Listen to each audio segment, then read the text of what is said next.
On est dans Luc 14, versets 25 à 33. La parole de Dieu dit, des grandes foules faisaient route avec Jésus. Tu peux baisser encore le son, ça fait zou.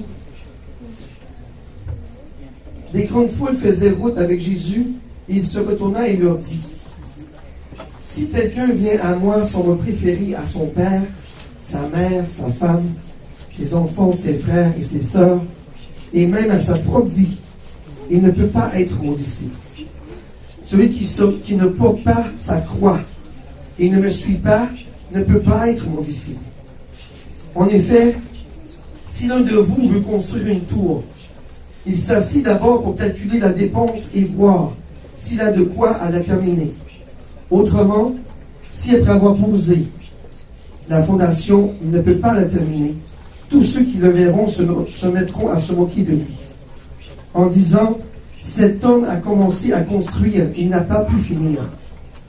De même, si un roi part en guerre contre un autre roi, il s'assit d'abord pour examiner s'il peut, avec 10 000 hommes, affronter celui qui vient l'attaquer avec 20 000.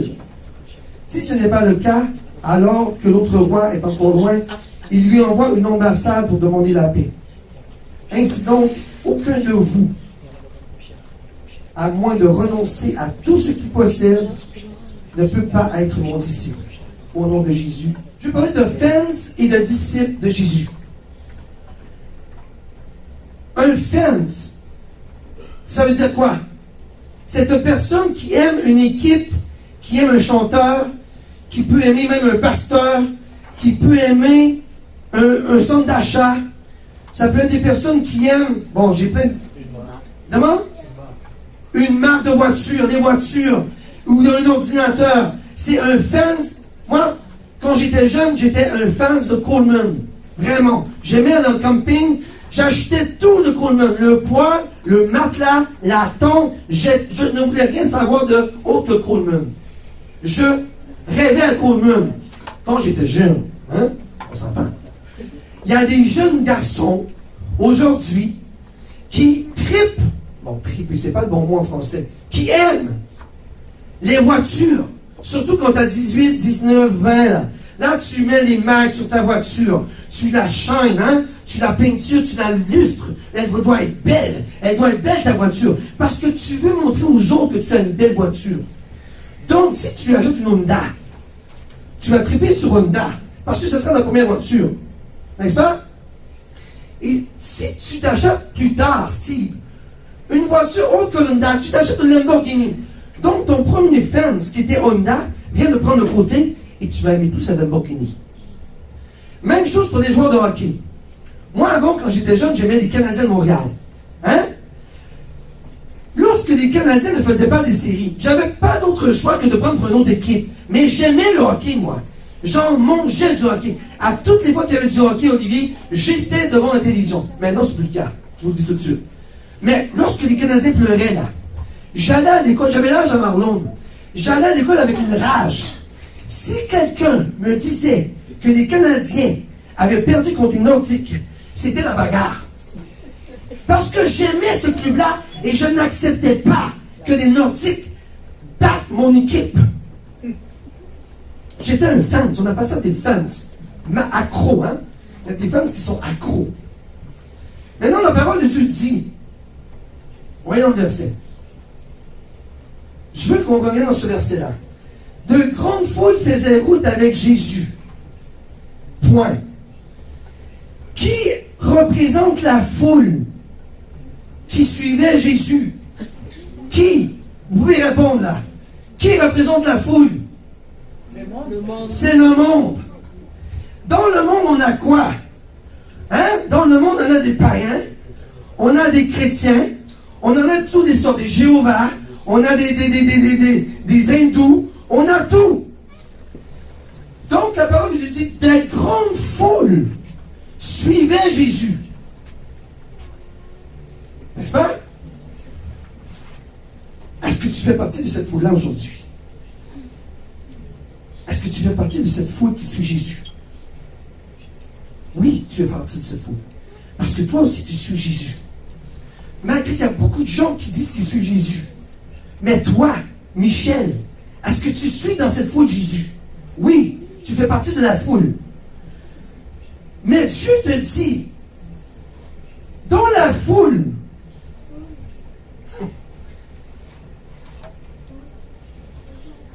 qu'est-ce qu'il y avait dans la foule? Des gens qui écoutaient, mais ça passait là et ça sortait là. Ils suivaient Jésus parce qu'il y avait du monde. On appelle ça vraiment des déconnectés. Ils suivent la foule et non Jésus. On y en a de ça aujourd'hui, n'est-ce pas? Partout où il y aura des grandes assemblées, de la musique, des concerts dans la ville de Québec, les gens, même s'ils n'aiment pas le groupe, parce que les gens aiment le monde et la connexion mondaine, ils vont seulement aller pour aller triper avec leurs amis. Même si tu n'es pas fan. N'est-ce pas? Parce qu'on suit les autres. D'autres gens sur la terre aiment vraiment un fan. Exemple, qui tu vas voir là? Hillsong. Moi, j'aime Hillsong. J'aime ce groupe-là, ils chantent bien pour Dieu. J'aimerais tellement les voir avec toi. Mais je ne peux pas parce que mon ministère m'attire ici. Mais moi, avant de servir Hillsong ou Dieu, je vais servir Dieu. D'accord? Je vais aller dans un autre verset. Jésus dit, si quelqu'un vient à moi, sans me préférer à son père, sa mère, sa soeur, etc., et même à sa propre vie, Jésus dit, tu ne peux pas être mon disciple. Est-ce que tu dis de détacher de ta mère, de ton frère? Non! C'est pas ça que Jésus dit. Mais tu dois mettre Dieu en priorité sur ta famille. Amen. Tu comprends? Tu ne peux pas aimer ton père plus que Jésus. Tu ne peux pas aimer ta mère plus que Jésus. Tu dois honorer ta mère et ton père parce que c'est un commandement de Dieu. Mais tu ne peux pas aimer ces gens-là plus que le Dieu de gloire. Le Dieu de gloire doit être ta priorité. En fait d'amour spirituel, vous comprenez? Amen. Toi, tu aimes ton mari. Toi, tu aimes ta femme. Chérie, je sais pas que tu aimes mon corps, malgré tout. Mais, il faut aimer Dieu avant les autres. D'accord? Je m'en viens à mon sujet, vous allez voir, j'arrive. Mante chez papa. Donc, pour être un disciple de Jésus, il faut faire quoi? Passer le monde après. Parce que Jésus le dit dans sa parole, tu ne peux pas être mon disciple si tu aimes ton père, ta mère, nani, nana, plus que moi. Et je vais lire dans l'autre verset. Regardez. Celui qui ne porte pas sa croix. Est-ce que tu portes la croix ce matin? Est-ce que le Seigneur te met dans ta tête que tu portes la croix de Jésus avec lui ce matin? Est-ce que tu dis, Seigneur, je porte la croix avec toi ce matin. Je m'en vais au mont Golgotha avec toi. Je la porte. Toutes tes souffrances, Seigneur, je les porte avec toi. Ou tu ne la portes pas, la croix. Dieu dit, si tu ne portes pas la croix, tu ne peux pas être son disciple. Tu es un fan. Il y a des gens qui sont fans de Jésus, comme la foule, et il y en a qui sont des disciples de Jésus. Qui es-tu ce matin? Qui es-tu? Dieu te pose la question ce matin. Qui es-tu? Est-ce que tu es un fan de Jésus ou tu es un disciple?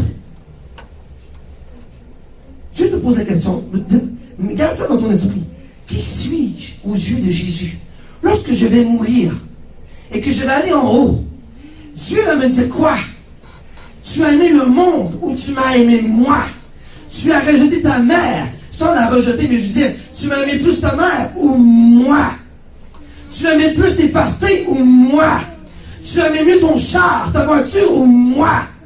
Tu as aimé mieux ton travail ou moi? Pose-toi la question ce matin, qui passe en premier dans ta vie? Est-ce que c'est l'ordinateur à la maison? Est-ce que c'est ton employeur? Est-ce que c'est pasteur? Est-ce que c'est ton église? Voyez, vous n'allez pas à l'église pour l'église. Vous allez à l'église parce que Jésus-Christ, il demeure. Et parce que Jésus-Christ est présent. Et parce que nous sommes tous des enfants de Dieu, et nous avons tous besoin d'un boost. Je ne crois pas aux gens qui disent qu'en restant à la maison, qui écoutent des prédications, qui peuvent avoir le souffle. Oui, peut-être vous avez le souffle, mais ce n'est pas de la même dimension que lorsque vous allez à l'église. Ce n'est pas pareil du tout. Tout ce qu'on vit ici, maman, est-ce que tu pourrais vivre sur Internet? Jamais. tous les miracles qui se produisent ici, toutes les délivrances qu'on a eues vendredi soir, toutes les bénédictions qu'on reçoit, est-ce qu'on peut recevoir sur Internet? Non. Tu n'auras pas la même dimension que lorsque tu es sur un clavier ou un computer. C'est pas la même chose. Amen. Allons au verset. Je ne vais pas durer trop longtemps. En effet, regardez, si l'un de vous veut construire une tour, si toi, tu veux construire une tour ou une maison, tu dois la mettre sur une fondation, n'est-ce pas? Si la fondation n'est pas solide, ta maison, soit qu'elle va enfoncer ou qu'elle va tomber. Donc, la fondation, c'est Jésus. C'est ça que Jésus veut dire. Si l'un de vous veut construire une tour, et lorsque tu portes ta fondation ta tour sur la fondation qui est Jésus-Christ, tu commences à construire ta destinée avec Jésus. Ton amour, tu commences à construire une relation avec Dieu. Mais Jésus te dit, si tu commences à construire et tu arrêtes, tu ne peux pas être mon disciple. Lorsque tu commences à construire une maison, Olivier, quand je vais aller chez toi bâtir ton patio, si je commence à couper la planche et j'arrête, je dis, ok, j'ai fini, moi. Tu dis, ouais, mais tu t'en vas où? J'ai fini. Dieu te dit, lorsque tu commences une relation avec lui, Satan va tout faire en ce qu'il peut pour te détourner de sa voie et t'accrocher au monde. Que tu sois un fan et non un disciple. Tu peux venir à l'église, mais tu es un fan. Tu n'es pas un disciple. Ah oui, j'aime Dieu, ah là là, il pour lui dire n'importe quoi à plein de gens. Moi, je vais à l'église, là. Mais, Dieu te prend pour qui? Dieu te pose la question ce matin. Qui es-tu? Est-ce que tu es un fan ou tu es un disciple? Qui es-tu? Est-ce que tu as commencé à construire et tu as arrêté en plein milieu parce qu'il manquait de budget? Ou que tu as fini? Finir là, c'est lorsque tu seras mort. Ta construction sera terminée. Et c'est là que tu te dis, il te donnera la vie éternelle. Parce que pendant toute ta vie, tu as construit avec Jésus. C'est tout. Amen? Et je vais continuer.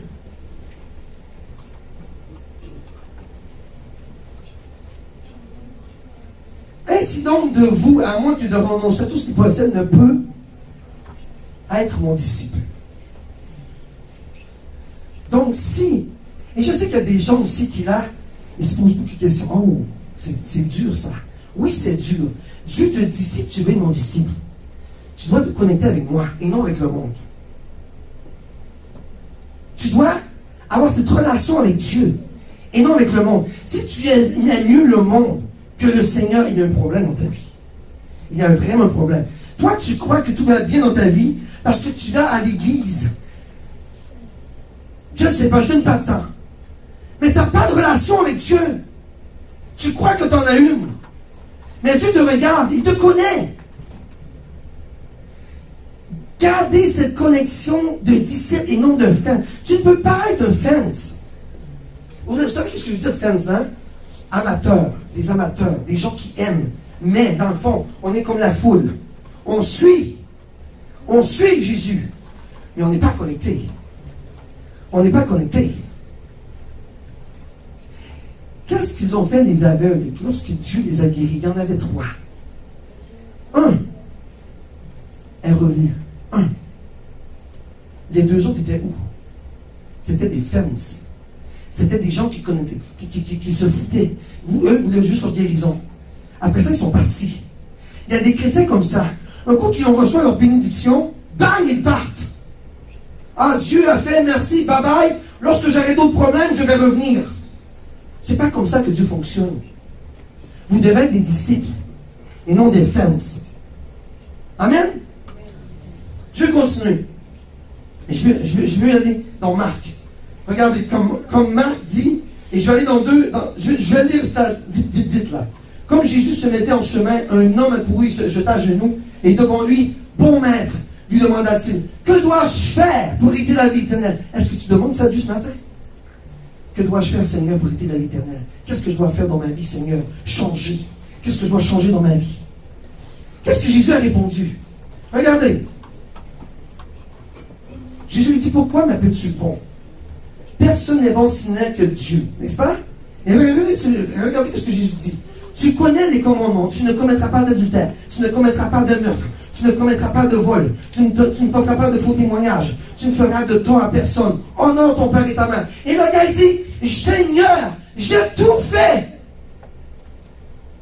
J'ai tout. Le Seigneur lui dit, Jésus, regardez comment Jésus est bon. Il l'aima. Il l'aima. Il n'a pas porté de jugement sur cette personne. Il l'aima. N'est-ce pas?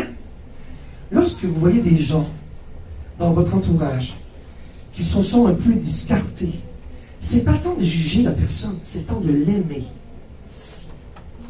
Comme Jésus. C'est de l'amour que tu dois dire à la personne, écoute mon frère, tu dois revenir à Jésus. Tu dois revenir à la fondation, à la base. Et non, regarde-le, il fait ci, nanana, et regarde-le, il était à l'église, et là, il disparaît, il s'en va dans un autre église, et là, les blablabla. Arrêtez ça! Jésus dit, aime-le. Aime-le. Aime-le. Aime-le. Aime-le. Pas porter des jugements. Aime-le. Vous savez que l'amour peut faire déranger des montagnes, comme la foi. Et regardez ce que Jésus dit. Il te manque une seule chose. Prends tout ce que tu as. Et là, Jésus voulait tester vraiment sa foi. Parce que l'homme était riche. Il dit, prends tout ce que tu as. Tout. Va le vendre. Et il vient. Si Jésus te dit ça aujourd'hui, il dit, Olivier, vends tout. Et suis-moi. S'il dit ça, Papa Stéphane, vends tout. Suis-moi. Ta maison de tant de mille, là. Suis-moi. Tes richesses, suis-moi. Ton argent, donne-le aux pauvres, suis-moi. Qu'est-ce que chacun de vous, et c'est une question personnelle que Dieu vous pose ce matin, qu'est-ce que tu vas faire si Dieu te dit, suis-moi, vends tout ce que tu as et suis-moi? Est-ce que tu es prêt à laisser ton Lamborghini? Est-ce que tu es prêt à laisser ta maison d'1 million de dollars? Est-ce que tu es prêt à laisser ta famille, tes oncles, tes tantes? Est-ce que tu es prêt à laisser tes propres enfants pour Dieu? Moi, je vais vous dire la réponse, je n'ai pas peur de le dire. Moi, le jour que Dieu va dire ça, ça va être un oui catégorique. Que je me retrouve dans un taudis, avec des branches d'arbres, avec un poids que j'ai craqué durant l'hiver. Je m'en fous. Au moins mon cœur se rattache à mon roi. Au moins mon cœur se rattache à celui qui va me sauver. Au moins mon cœur n'est pas attaché à ce monde. Moi, le monde, je m'en contrefous totalement. Je vous le dis. Mais quand Dieu te bénit, il te bénit. Et quand Dieu te bénit, tu ne dois jamais rejeter ce que Dieu te donne. N'est-ce pas? Jamais. Dieu ne veut pas que vous soyez pauvres. Au contraire, Dieu veut que vous soyez des millionnaires, des riches pour sa gloire, pour montrer aux gens qu'est-ce que j'ai fait pour lui. Ah oui, t'as une belle maison. Comment ça? Ah, pourquoi? Facile. C'est mon Seigneur qui me l'a donné. C'est le Seigneur de gloire qui me l'a donné. C'est Jésus-Christ qui me l'a donné lui-même. Pourquoi? Pourquoi il t'a donné ça? Parce que je marche dans ses voies et que j'écoute sa parole et que je le glorifie, je l'adore. Plus que vous allez vous connecter à Dieu, plus que Dieu... C'est à qui je disais ça hier? C'est à toi. Plus que vous allez vous connecter à Dieu, plus que la pluie va tomber sur vous. Comment que Dieu, voulez-vous que Dieu puisse tomber sur vous des bénédictions lorsque vous êtes dans la foule? Un disciple dans la foule marche. Un disciple marche main dans la main avec Jésus et non dans la foule. Un disciple marche en avant avec Jésus et non dans la foule. Un disciple prend du temps à le prier et à l'adorer et il ne passe pas du temps dans la foule. Un disciple adore l'Éternel de tout son cœur, de toute son âme et de toutes ses forces, et non dans la foule. Soyez un disciple. C'est ton choix, tu sais. Moi, ça ne me dérange pas. Parce que c'est Dieu qui va te juger, c'est pas moi. Mais le jour que tu vas te présenter à lui, il va dire, qu'est-ce que tu as fait pour moi? Tu croyais quand même être sauvé, mais tu étais dans la foule. Qui choisis-tu aujourd'hui? Être un disciple ou un fan? Tu peux dire à tout le monde, ah, moi, Jésus, je l'aime tellement, il est mon Dieu, je l'adore, il est mon roi de gloire. Mais, pendant la nuit, tu dors, tu ne vas pas à l'église, tu vas quelquefois à l'église, tu profites de tes dimanches pour de la motocyclette. J'en connais des chrétiens comme ça, là. Tu leur parles, c'est des chrétiens qui, hey, moi, là, j'ai reçu plein de choses de Dieu. Ah, ok, comment ta vie? Qu'est-ce que tu fais avec Dieu? Comment tant tu pries avec lui? Comment tant tu passes dans ta garde-robe avec lui, à le glorifier, à le louer, et à combattre pour tes frères et tes sœurs en combat spirituel? Combien de temps? Ah non, moi je suis chrétien. Moi là, moi je suis déjà sauvé. Attention. Pour être sauvé, il faut être un disciple. C'est ça que Dieu vous dit ce matin. Tu ne peux pas être un fan. Un fan, oui, tu connais Jésus, oui, tu l'aimes. Oui, Jésus voit tout ça. Mais t'en fais pas assez encore. Ah non, moi, la vie est plus importante. Mais tu verras bien la vie lorsque tu seras en enfer et que tu seras dans les tourments éternels. Tu verras bien que Pasteur Stéphane avait raison. Moi, je veux sauver votre âme ce matin. C'est pas moi qui vais le sauver. Mais moi, je suis là pour vous dire, aujourd'hui, prends la bonne décision de suivre l'Éternel. Prends la bonne décision pour dire, Seigneur, je veux faire de moi un disciple, un homme de Dieu, un homme qui est connecté avec toi. Et d'après ça, Seigneur, verse sur moi ta pluie abondante. Verse cela sur moi. Tu ne peux pas marcher avec Dieu. Un jour tu l'aimes, un jour tu t'en vas au cinéma, et là, les amis, là, ils disparaissent pendant 2-3 jours. Oh, tu reviens, c'est vrai, Seigneur. Je t'avais oublié, là. Le monde a endormi. Et là, tu reviens 10 minutes. Et là, tu retournes. Tu es un chrétien d'outils, endormi par Satan. Tu as besoin de délivrance. Tu as besoin de délivrance. Si ne ni rencontrer le Seigneur pour toi est un fardeau, demande à Dieu la délivrance. Parce que tu dors. Tu ne peux pas aller dans la vie éternelle. Et que c'est la vie éternelle? C'est la gloire. Le monde ici, vos affaires, les richesses, votre travail, ce n'est rien. Rien. Lorsque vous allez rentrer dans le ciel, dans sa gloire. Et je vous l'ai déjà dit, il n'y en a pas de purgatoire. Ça, c'est des catholiques qui ont inventé. Ah, je vais aller au purgatoire pendant 2-3 ans, Dieu va me punir, après ça, je vais aller au ciel. Non! C'est pas comme ça que tu fonctionnes. Ça, c'est des catholicismes qui vous racontent n'importe quoi. Il y a 2 choix. Soit que tu sois au ciel, ou tu vas en enfer. Et choisis le ciel aujourd'hui. Fais un disciple de toi. Prends pas Jésus tiède, parce que Jésus ne prend pas de personnes tièdes. Jésus prend des personnes bouillantes pour lui. Ah oui, ok, pasteur, là, je suis confus, là, je ne sais pas trop quoi faire. Mais c'est facile, mon ami. Tu dois te mettre à genoux et demander à Dieu ton aide. Mais Dieu seul qui peut t'aider, c'est l'Éternel. Sois un disciple.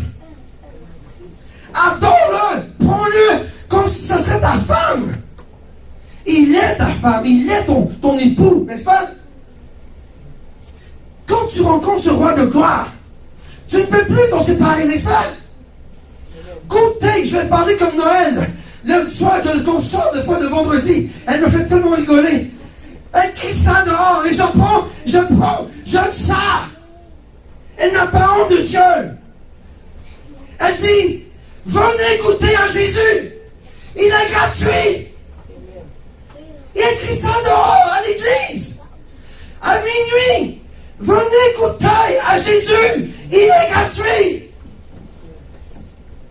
Et oui, il est gratuit. Et oui, il va changer ta vie. Et oui, il va tout faire pour toi. Il suffit que toi, tu ailles à la croix et tu dis, Seigneur, mais non, prends-moi en main. I need your help. J'ai besoin de toi now. Tu comprends? Je ne vais pas vous faire la leçon ce matin. Je vous prêche seulement la parole. Fais un homme et une femme de toi et choisis Jésus. Je parle à toi aussi à la caméra. Choisis Jésus. C'est lui seul qui peut te sortir de l'abîme. Si la femme et moi, il y avait bien de personnes ici, combien qu'il peut faire avec toi-même? Mais on dort. Et Satan nous endort. Et c'est ça le problème. Dieu n'en prend pas. Il n'en prend pas des tièdes. Ça n'existe pas pour lui le mot tiède. Et c'est biblique dans l'Apocalypse. Tu ne peux pas être froid et ni tiède. Jésus veut des disciples bouillants. Bouillants. Lorsque tu touches, tu brûles. Moi, je vais vous dire quelque chose. À toutes les fois que j'impose la main sur maman Marie-Noël, je sens un feu en elle. Amen. Parce qu'elle, elle cherche Dieu. Amen. C'est ça que je veux voir sur chacun de vous dans cette église-là. Tu dois être bouillant. Et lorsque le pasteur te touche, tu sens l'Esprit de Dieu qui vit en toi. Et non pas une personne. Ouh, c'est froid. Je vais continuer la prédication.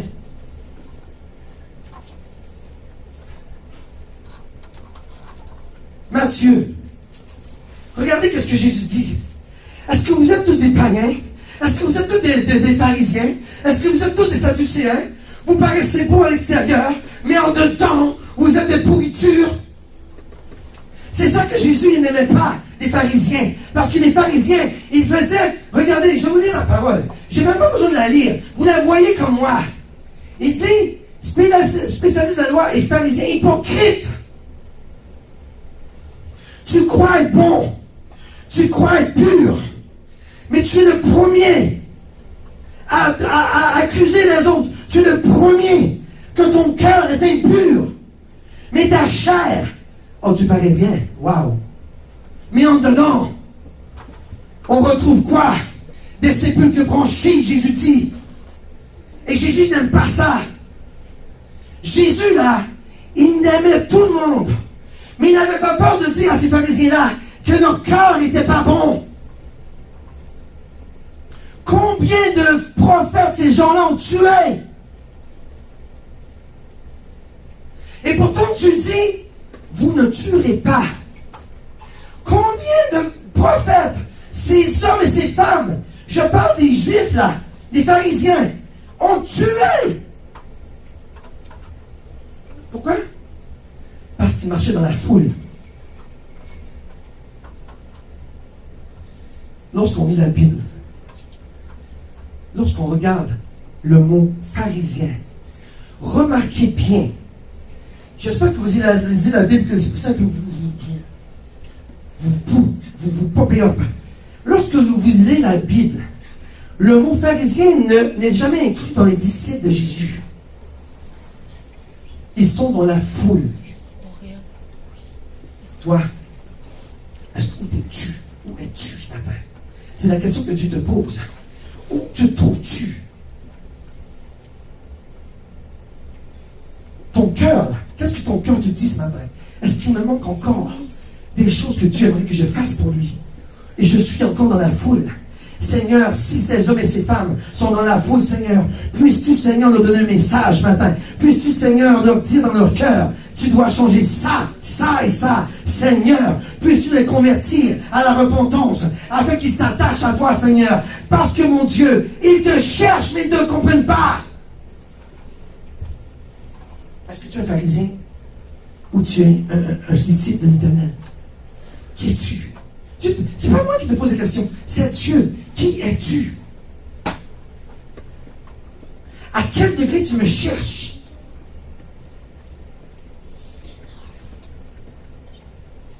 Quel est ton niveau de spiritualité envers moi? Reprends ta croix et suis-moi. Viens dans ma gloire. Ne te laisse pas sortir, ne te laisse pas embarquer par Satan le diable et le monde, parce que le monde va te perdre. Amen. Je vais continuer. Et là, c'est ce que Jésus dit aux pharisiens. Vous voyez, Conducteur aveugle, vous filtrez vos boissons pour éliminer le moucheron et vous avalez le chameau. Et je vais continuer. Regardez, c'est la parole de Dieu, c'est Jésus. Malheur à vous, spécialistes de la loi et des pharisiens. Et on parle aux chrétiens qui pensent que... Ah, moi, Jésus, moi, oui, je connais Jésus. Mais je suis dans la foule. Dieu te cherche d'une façon incroyable et toi, tu te fuis. Je ne parle pas à personne spécifique ici, là. Sentez-vous pas visé, là. Je parle en général et pour le public qui m'écoute aussi. Soyez des disciples de l'Éternel. Soyez des disciples de Jésus. Ne soyez pas comme ces pharisiens avec un cœur impur. Vous paraissez bon en dehors, mais en dedans, lorsque tu creuses, il y a plein de pourriture. Regarde le prochain. Pharisien aveugle, nettoie d'abord l'intérieur de ta coupe et du plat, afin que l'extérieur devienne aussi pur. Malheur à vous, spécialistes de la loi et pharisiens hypocrites, parce que vous ressemblez à des tombeaux blanchis qui paraissent beaux à l'extérieur et qui à l'intérieur. Vous êtes capable de dire, où te trouves-tu aujourd'hui en 2 juin 2019? Où te trouves-tu? C'est ce que Dieu te demande ce matin. Où te trouves-tu? Est-ce que je suis un disciple ou un fan? Où je me trouve aujourd'hui avec Jésus? Est-ce que je suis un fan? Oh oui, je l'aime, Jésus. Je participe à tous les cultes. Vous pouvez même participer à tous les cultes et être un fan. Vous savez ça? Tu peux participer à tous les cultes, mais si tu ne passes pas du temps de prière avec Dieu, ça ne vaut rien.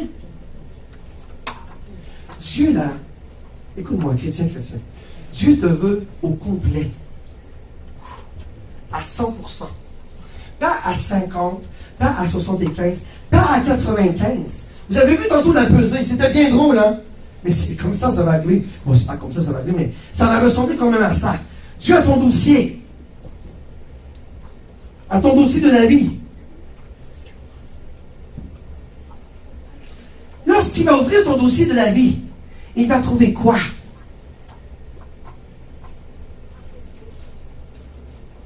Est-ce qu'il va trouver une maman Marie-Noël en train de l'adorer, de l'exalter, de lui donner toute la gloire? Moi, je vois cette femme-là. Hein. Dieu, des fois, me montre des images lorsqu'elle adore Dieu. Pourquoi qu'elle est assise en avant? Parce que Dieu l'honore ce matin. Ça, on appelle ça un disciple de Jésus. Elle n'a pas une chaise comme ça pour rien. Et Dieu m'a pas dit, j'ai rendez-vous avec Marie-Noël pour un rien. Dieu dit, j'honore Marie-Noël. Elle est ma maman.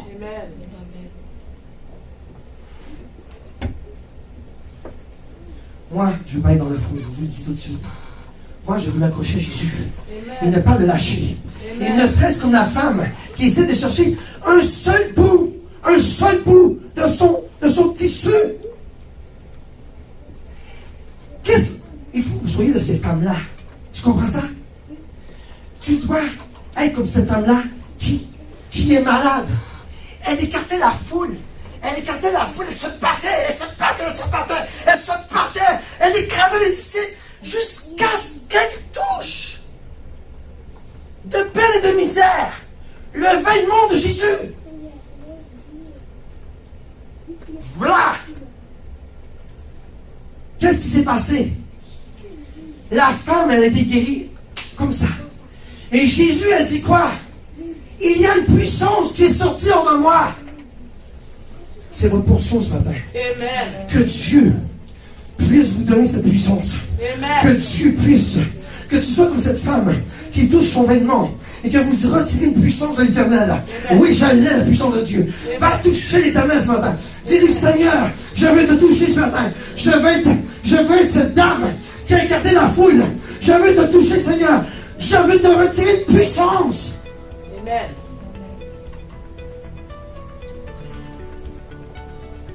Vous êtes toutes des dames qui recherchent la puissance de l'Éternel. Vous êtes toutes des dames qui veulent toucher son vêtement. Pas toucher à sa peau.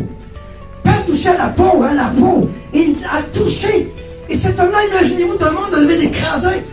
J'imagine la foule. Elle s'en foutait. Elle a dit, moi, il me suffit de toucher à son vêtement. Il me suffit. La foule représente aussi l'esprit méchant. Elle représente aussi Satan qui t'empêche d'avancer vers Dieu. Tu dois l'écraser au nom de Jésus. Tu dois l'écarter de ta vie. Et tu dois dire comme cette femme, il me suffit qu'une seule touche.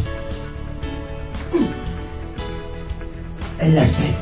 Est-ce que toi maintenant, c'est à ton tour de dire, est-ce que moi je peux faire la même chose?